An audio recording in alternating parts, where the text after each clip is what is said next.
கனிமொழி அவர்கள் ஒரு ஸ்டேட்மெண்ட் கொடுத்திருந்தாங்க. நீங்க தேர்தல் தோல்வி பயத்தின் காரணமாக இந்த தடவை போட்டியிடல அப்படின்னு சொல்லிட்டு. ஆனா அவங்க கனிமொழி அவர்களை நாங்க பாரதிய ஜனதா கட்சியில என்ன சேர்க்கலீங்கன்னா, கனிமொழி அவர்களை பாரதிய ஜனதா கட்சியினுடைய தேர்தல் பொறுப்பாளராக நாங்க போடல. அதனால பாரதிய ஜனதா கட்சியினுடைய தேர்தல் பொறுப்பாளராக கனிமொழி பேசுறாரான்னு தெரியல. அவர் திமுகல அவரே எம்எல்ஏ எலெக்ஷன் போட்டி போடுறதுக்கு சர்ச் ஃபாதரை வச்சு லெட்டர்லாம் எழுதி அதெல்லாம் ரிஜெக்ட் ஆகி சேர் தள்ளி போட்டு ஓரத்தில் உட்கார வச்சிருக்காங்க. இன்னைக்கு அவர் மாடு போல வேலை வாங்கிட்டு இருக்கிறாங்க.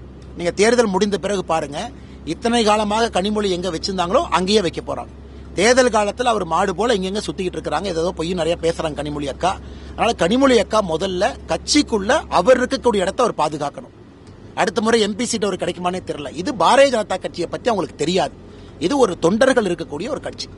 யாரு வேண்டுமானாலும் எப்ப வேண்டுமானாலும் எந்த பொறுப்புக்கு வேண்டுமானாலும் வரலாம். அது பாரதிய ஜனதா கட்சி. அதனால எங்க கட்சியினுடைய சித்தாந்தம் தெரியாதவங்க எப்படி இருக்கலாம்?